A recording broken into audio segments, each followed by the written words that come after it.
नमस्कार साथियों, स्वागत है आपका हमारे YouTube चैनल में। आप राजस्थान के किस जगह से समाचार सुन रही हैं, कृपया कमेंट बॉक्स में लिखकर हमें जरूर बताएं। जयपुर से प्रस्तुत है राजस्थान के प्रादेशिक समाचारों के साथ मैं गौतम। पहले मुख्य समाचार। युवाओं से धोखाधड़ी करने वाले नहीं बख्शेंगे, सीएम भजनलाल बोले। एसआईटी ने शुरू की जांच। तो सब कुछ संभव है। जोधपुर में हुई धर्मसभा में ऐसा क्यों बोले योगी आदित्यनाथ। गोगामेड़ी मामले में एनआईए की हरियाणा और राजस्थान में 31 जगहों पर रेड, मुख्य संदिग्ध को दबोचा। मिलकर उठाएंगे खर्च, बदनाम करने वालों की लिस्ट तैयार, कैमरे के सामने अंजू और अरविंद का ऐलान। असिस्टेंट प्रोफेसर पीटीआई और लाइब्रेरियन भर्ती, कॉमन पेपर में 5वां विकल्प। और झारखंड अवैध खनन घोटाले में राजस्थान में ईडी की छापेमारी, रामनिवास यादव के ठिकानों पर रेड। अब खबरें विस्तार से। झारखंड खनन घोटाले को लेकर राजस्थान में ईडी की छापेमारी चल रही है। ईडी की टीम राजस्थान में कई ठिकानों पर भी पहुंची है। झारखंड के साहिबगंज में डिप्टी कलेक्टर रामनिवास यादव के राजस्थान में कई ठिकाने हैं। यादव के जयपुर में निवास और कई दूसरे ठिकानों पर सुबह ईडी की टीम ने छापेमारी कर रही है। राजस्थान ईडी की टीम को इस छापेमारी से अलग रखा गया है। राजस्थान लोक सेवा आयोग की ओर से कॉलेज शिक्षा विभाग में असिस्टेंट प्रोफेसर, लाइब्रेरियन और पीटीआई पदों पर भर्ती 2023 के कॉमन पेपर का आयोजन किया जा रहा है। परीक्षा में भी उत्तर के लिए 5वां विकल्प रहेगा। आयोग की ओर से इस परीक्षा की तैयारी जारी है। सभी संभाग मुख्यालयों पर 602 परीक्षा केंद्र पर इस परीक्षा का आयोजन होगा। सर्दी के मौसम को देखते हुए 7 जनवरी को होने वाली इस परीक्षा का समय दोपहर 12 बजे से 2 बजे तक रहेगा। आयोग सचिव मेहता ने बताया कि सहायक प्रोफेसर के 49 विषयों और लाइब्रेरियन एवं पीटीआई विषय की परीक्षाएं भी आयोग की ओर से 17 मार्च से 2 जून 2024 तक निर्धारित कर दी गई है। आयोग के सचिव रामनिवास मेहता ने बताया कि सभी परीक्षा केंद्रों पर प्रत्येक 24 अभ्यर्थियों पर 2 इनविजिलेटर को नियुक्त किया जाएगा। राजकीय परीक्षा केंद्रों पर 50% शिक्षक, अन्य राजकीय संस्थाओं और निजी परीक्षा केंद्रों पर प्रत्येक परीक्षा कक्ष का एक राजकीय इनविजिलेटर जिला कलेक्टर और समन्वयक के स्तर पर नियुक्त किए जाएंगे। भजनलाल सरकार के मंत्री और विधायक इन दिनों सफाई अभियान में जुटे हैं। विकसित भारत अभियान के साथ बीजेपी ने 3 दिन का स्वच्छता अभियान चलाया है। इन 3 दिनों में मंत्री और विधायकों के साथ सांसद और वरिष्ठ पदाधिकारी भी सफाई अभियान में जुटे हैं। अभियान के पहले दिन महापुरुषों की प्रतिमाओं की सफाई की गई, जिसमें जयपुर शहर के विभिन्न इलाकों में लगी 60 से ज्यादा प्रतिमाओं की सफाई की गई। दूसरे दिन 200 से ज्यादा धर्म स्थलों की सफाई की गई। इस दौरान राजकुमारी से लेकर सांसद और विधायक भी सड़क पर नजर आए। हाल ही में विधायक बने महंत बालकनाथ भी हाथों में झाड़ू थाम सफाई करते दिखाई दिए। राजस्थान के मुख्यमंत्री भजनलाल शर्मा ने बुधवार को कहा कि सरकार ने प्रतियोगी परीक्षाओं में पेपर लीक व नकल संबंधी मामलों की तफ्तीश के लिए विशेष जांच दल एसआईटी का गठन किया है। मुख्यमंत्री ने कहा कि युवाओं के साथ धोखाधड़ी करने वाले किसी भी दोषी को माफ नहीं किया जाएगा।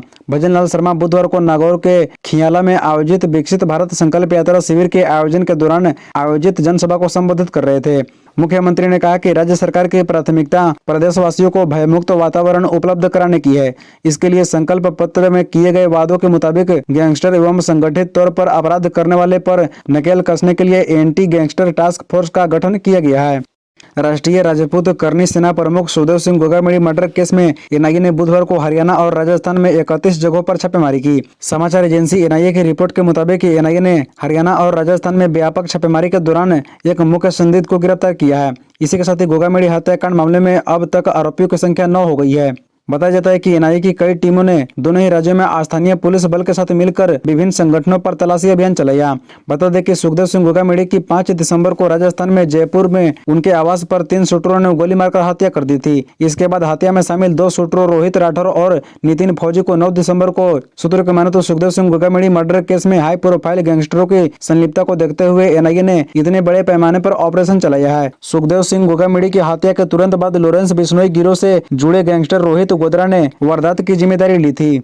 उत्तर प्रदेश के सीएम योगी आदित्यनाथ ने बुधवार को राजस्थान के जोधपुर में एक जनसभा की। इस दौरान उन्होंने सनातन धर्म पर बड़ा बयान दिया। योगी ने कहा कि धर्म एक ही है और वह है सनातन धर्म।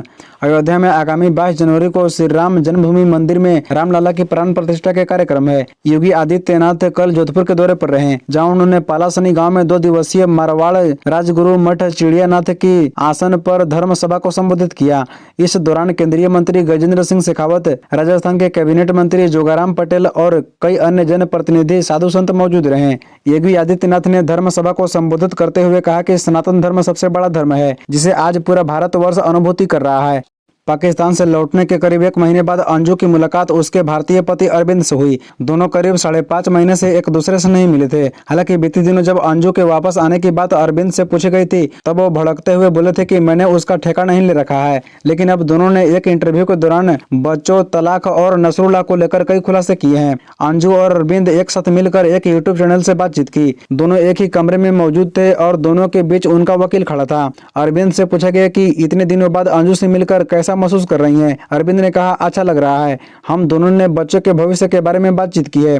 बच्चों को लेकर हम लोगों ने यह फैसला किया है कि उनके पढ़ाई के खर्च या और भी जो खर्च हैं वो हम दोनों मिलाकर उठाएंगे। इसके आगे कोई बातचीत नहीं हुई है। अयोध्या में बन रहे भगवान श्री राम के भव्य मंदिर का प्राण प्रतिष्ठा समारोह 22 जनवरी का होना है। इसे लेकर पूरे देश में उत्साह का माहौल है। प्रधानमंत्री नरेंद्र मोदी ने आह्वान किया है कि 22 जनवरी को पूरा देश अपने अपने घरों में दिए जलाएं और इस ऐतिहासिक मंदिर के प्राण प्रतिष्ठा के मौके पर दिवाली मनाएं। पीएम मोदी के आह्वान के बाद भाजपा नेता और कार्यकर्ता रामलला प्राण प्रतिष्ठा समारोह को लेकर घर घर प्रचार करने में जुट गए हैं। बता दें कि अयोध्या नगरी के इस ऐतिहासिक रामलला मंदिर की लंबाई पूर्वी पश्चिमी 380 फीट और चौड़ाई 250 फीट है, जबकि मंदिर की ऊंचाई 161 फीट है। 3 मंजिला इस मंदिर में प्रत्येक मंजिल की ऊंचाई 20 फीट है। मंदिर में कुल 44 दरवाजे हैं और 392 खंभे हैं। भूतल में गर्भ है जहाँ प्रभु श्री राम के बाल रूप श्री रामलला का विग्रह स्थापित है और पहली मंजिल पर गर्भगृह श्री राम दरबार बनाया गया है। श्री राम मंदिर में कुल 5 मंडप बनाए गए हैं, जिसमें नृत्य मंडप, रंग मंडप, गुड़ मंडप यानी सभा मंडप, प्रार्थना मंडप और कीर्तन मंडप शामिल है। मंदिर के प्रत्येक खंभे और दीवारों पर देवांगनाओं की मूर्तियां स्थापित की गई है।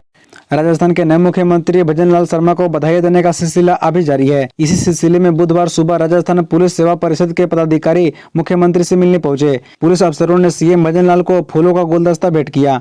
शिष्टाचार भेंट के नाते सीएम ने थोड़ी देर अफसरों के साथ बैठक कर बातचीत की। बातचीत के दौरान सीएम ने पुलिस अफसरों को बिल्ली और कबूतर की कहानी सुनाई। कहानी सुनकर पुलिस अफसर चौंक गए और मुस्कुराने लगे।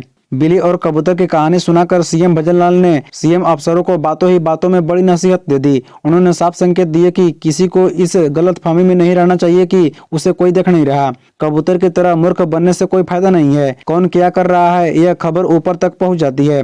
सीएम से यह कहानी सुनकर पुलिस अफसर चौंक गए, फिर महज नजर आने के लिए एक दूसरे की ओर देखते मुस्कुराते रहे। राजस्थान में बहुचर्चित सुखदेव सिंह गोगामेड़ी हत्याकांड के मामले को लेकर बुधवार अहले सुबह एनआईए ने राजस्थान के कई ठिकानों पर बड़ी कार्रवाई की है। इसके तहत टोंक जिले के अलीगढ़ कस्बे में भी एनआईए ने कार्रवाई की। गोगामेड़ी हत्याकांड के आरोपितों को पनाह देने और हथियार सप्लाई करने के मामले में अलीगढ़ निवासी लेडी डेवन पूजा सैनी की बीते दिनों गिरफ्तार किया था। इसी कनेक्शन के आधार पर एनआईए पूजा के घर पर कार्रवाई करने आई। इस दौरान एनआईए ने करीब 5 घंटे तक पूजा के परिजनों से पूछताछ की। इसके बाद अधिकारी जयपुर रवाना हो गए। उधर एनआईए की कार्रवाई के बाद जिले में हड़कंप मच गया। डिप्टी सीएम दिया कुमारी और प्रेमचंद बैरवा की उप मुख्यमंत्री पद की शपथ को असंवैधानिक करार देने वाली जोड़ी याचिका पर आज हाईकोर्ट में सुनवाई हुई। सुनवाई के दौरान याचिकाकर्ता अधिवक्ता ओम प्रकाश सोलंकी ने कहा कि संविधान में डिप्टी सीएम का कोई पद नहीं है, यह राजनीति से प्रेरित शब्द है। दिया कुमारी और प्रेमचंद बैरवा ने इस पद नाम की शपथ ली है, ऐसे में इनकी शपथ को असंवैधानिक करार दिया जाए। सुनवाई के दौरान याचिकाकर्ता ने अधिवक्ता की तरह गाउन और बैंड लगा रखा था।